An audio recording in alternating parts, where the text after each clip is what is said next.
Giannis Antetokounmpo maaaring humiling ng trade sa mga koponan ng LA, New York, Miami at Chicago. Pero ang Los Angeles Lakers ang lumulutang bilang pinakaakmang destinasyon ng Greek Freak. Pero bago yan, hindi pa man nagsisimula ang bagong NBA season, ramdam na ang tensyon at elektrisidad sa hangin. Sa pagbubukas kasi ng 2025 NBA preseason, isang mainit na sagupaan ang itinakda sa Las Vegas, ang paghaharap ng dalawang haligi ng liga, na sila Luka Doncic ng Los Angeles Lakers at si Anthony Davis ng Dallas Mavericks. Matapos nga ang kontrobersyal at di inaasahang blockbuster trade noong nakaraang season, tila ba itinakda ng kapalaran ang kanilang pagkikita sa isa sa pinakamalaki at pinakamakinang na entablado, ang Sin City mismo sa Las Vegas. Ang laban ay hindi lamang tungkol sa pangalan sa likod ng jersey. Isa itong statement game, isang pagkakataon upang ipakita ng bawat isa na sila ang tunay na may kontrol sa bagong kabanata ng kanilang karera. Si Luka Doncic, ngayoy bagong leader ng Lakers, ay gustong ipamalas ang kanyang galing sa harap ng bagong koponan. Ang kanyang court vision, clutch mentality at superstar charisma ay agad na minahal ng mga taga Los Angeles. Samantala si Anthony Davis ay muling nagpapaputok ng bangis sa Dallas. Sa bagong sistema at mas malaking papel, binubuhay niya ang kanyang reputasyon bilang isa sa pinakadominanteng big man sa buong NBA. Ang laban na ito ay pagkakataon niyang ipakita na hindi siya basta-basta pinalit, kundi isa siyang haligi ng bagong ambisyon sa Mavericks. Ang Las Vegas ang napiling lugar ng prestihiyosong laban, hindi lang dahil sa kasikatan nito, kundi dahil sa plano ng NBA na gawing palagi ang host ng mga high-stakes matchups ang lungsod. Sa likod ng tagumpay ng in-season tournament dito, muling magliliyab ang T-Mobile Arena sa isang labang aakalain mong playoff kahit preseason pa lang. Bagamat preseason ito sa kalendaryo, ang intensity ay parang Game 7.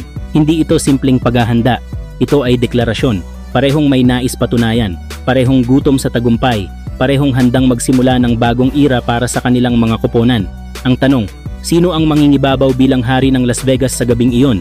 Si Luka Doncic ba, ang bagong muka ng Lakers, o si Anthony Davis ang pinatigas ng pagsubok at ngayon ay sentro ng Mavericks? Abangan! Dahil sa Las Vegas, ang preseason ay hindi lamang laro, ito ay kasaysayan. Samantalang Giannis Antetokounmpo maaaring humiling ng trade sa mga koponan ng LA, New York, Miami at Chicago. Pero ang Los Angeles Lakers ang lumulutang bilang pinakaakmang destinasyon ng Greek Freak. Ang tahimikan nga na off-season ng Milwaukee Bucks ay unti-unting binabasag ng maiinit na bulong mula sa loob ng liga. Giannis Antetokounmpo, ang reigning na mukha ng prangkisa, ay maaaring humiling ng trade kung hindi siya kumbinsido sa direksyon ng koponan sa mga darating na buwan. Ayon sa mga ulat, kung hahantong sa puntong kailangang lumipat si Giannis, 4 na koponan ang sinasabing nasa listahan ng kanyang mga prioridad. Ito nga ay ang mga koponan ng Los Angeles Lakers, New York Knicks, Miami Heat at Chicago Bulls. 4 na lungsod, 4 na landas. Pero isa ang mas maliwanag ang hinaharap sa New York, naroon ang spotlight at loyal na fanbase, ngunit taon-taon ding nauuwi sa pagkadismaya ang kanilang kampanya. Habang ang Miami ay may kultura ng disiplina at panalo, ngunit tila kulang sa star power para makipagsabayan sa mga elite teams sa kasalukuyan. Ito namang Chicago, bagamat may kasaysayan, ay patuloy pa ring hinahanap ang tunay na direksyon para sa pagbabalik sa glory days. Pero itong Los Angeles Lakers ay hindi lang koponan. Isa itong dambuhalang pangalan sa kasaysayan ng basketball. Isang lugar kung saan ang mga alamat ay hindi lang nililikha kundi isinusulat sa bato. Kareem, Magic, Kobe, LeBron. At ngayon, posible nang idagdag ang pangalang Giannis. Bukod sa malawak na merkado at global appeal ng LA, ang Lakers ay may track record ng pagbibigay ng lahat ng kailangan ng kanilang mga bituin. Mula sa suporta sa court hanggang sa legacy off the court.